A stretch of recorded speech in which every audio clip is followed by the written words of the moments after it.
Gives to Middleton. Now Urov back for Kaprizov down the wall. Kaprizov the wraparound and a skate save by Ellis. Angle, you get a skilled player like Kaprizov. Nowadays, they want to throw it short side high sometimes. You got to get a good hard push across, and he gets his toe over just in time. But it's harder than it looks on a wraparound play. You got to square up to Kaprizov. These teams have had a history of playing tight games against each other. Here's a loose puck and a save by Ellis. Trenyon had a great look from close range.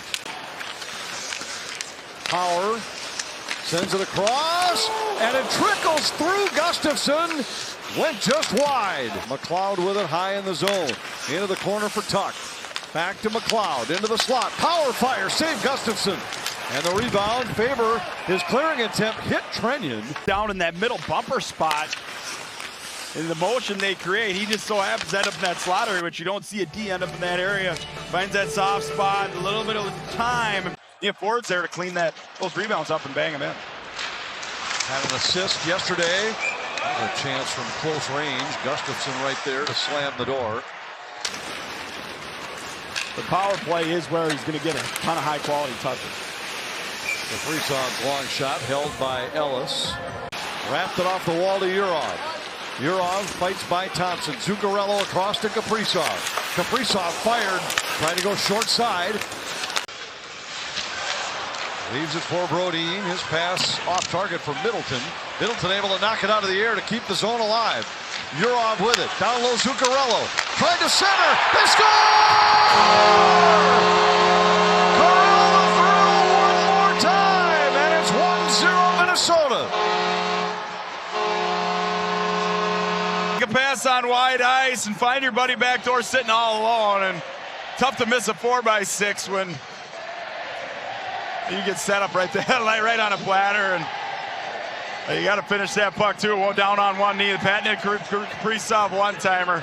Sometimes they flip over players' sticks, and you have to finish them. And he has that ability, whether it's a rolling puck or it's on his backhand or if it's going off his skate. Back to the point for Power. Now across, rights and centers, and a sliding save by Gustafson. He stops Josh Doan from close range for the second time. The wrap is now vulnerable. You labeled the position, the reverse VH. That was designed to take the ice level shot away. Zuccarello down low, Urov. Tried to go between the legs for Kaprizov. That was off target. The Sabres have numbers coming the other way. Malenstein drops it back to Krebs, a shot, and they score.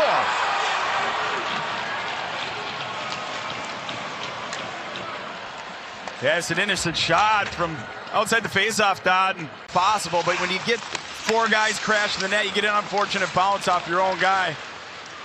Looks like Spurgeon's tying up Buffalo's forward, going to the net, getting on the inside. He's on the right side, unfortunate bounce, and hits him in the stomach and ends up carrying him into the Wild net.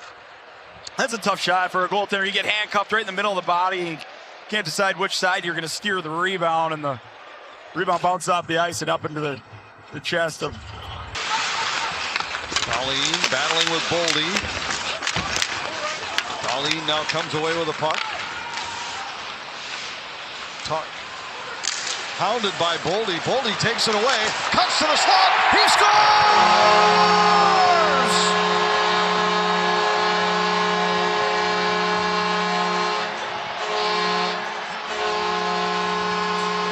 I think that he's going upstairs all the time.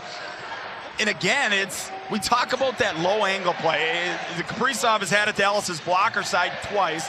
Now it's from his glove side.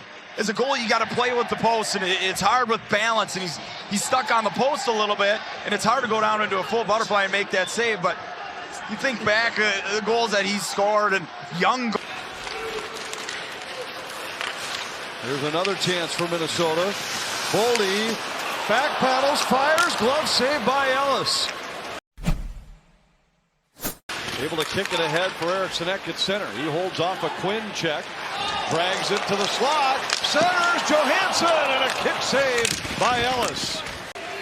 Unable to create anything off the forecheck, and Brodin has to race back. A centering pass, Tuck left alone in the slot, and Gustafson came out to make the save. Here's the first hit on Brodin to which you referred. Yeah, it was an icing the whole way. Centers. Erickson X redirect, winds up wide. Boldy with a shot. Hits loose out front. Erickson X hammering away. A broken stick disrupted the play. Spencer strong against them. We get a look here at the last power play chance the Wild had. Gets behind Ellis and Erickson Ek, where he scores a lot of his goals in the paint. That puck goes off the crossbar, ends up bouncing down right on the goal line, goes over his stick. Boldy gets a whack. Unfortunately, his stick breaks as he's getting a stick on it.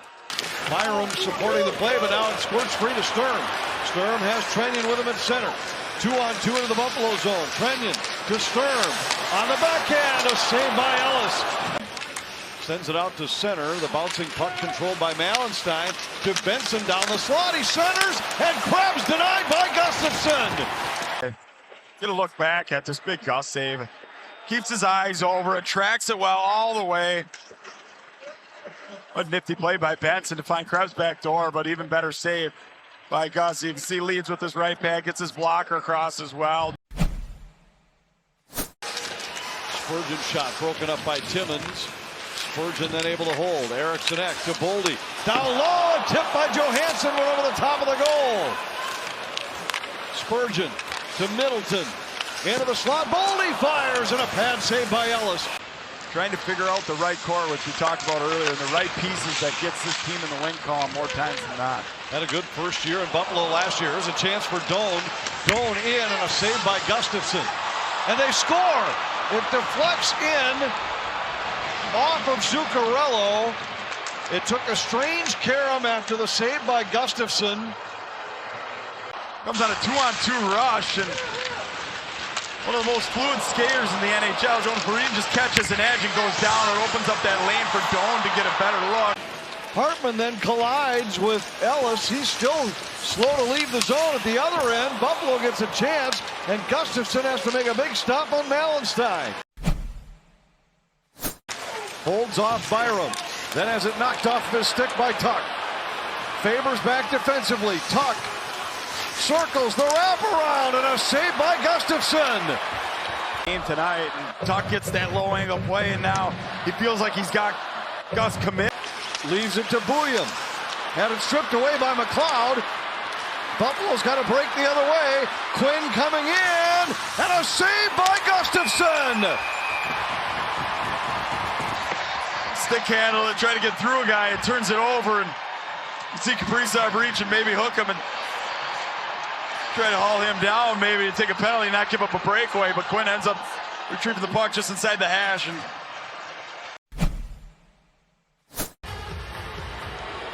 Tage Thompson to shoot for Buffalo. And he scores. Thompson puts the Sabres in front. Yeah, and he's a guy that you got to think is going to shoot it. That's his weapon, his ability to reach the puck and use his reach. Did that effectively, beat Gus to the glove side. He scored the shootout winner yesterday. He has a pair of overtime or shootout clinchers this year, and he scores. That'll tie it. That puck up, his eyes are up the whole way. Quick little fake backhand.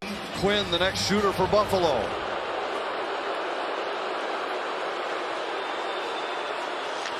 And he scores. To tie it and extend. And they will send Alex Tuck, the former Wild draft pick, against Gustafsson. And he sends it wide. We move on to round 4. It's an aggressive hold by Vladimir Tarasenko, the shooter for Minnesota, and he sends it wide.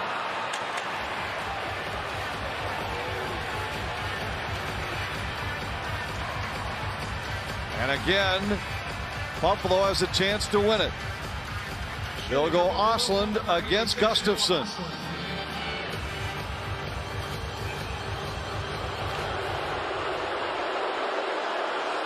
Ostlund moves in, back to the forehand, he scores, and Buffalo has ended Minnesota's win streak with a shootout win.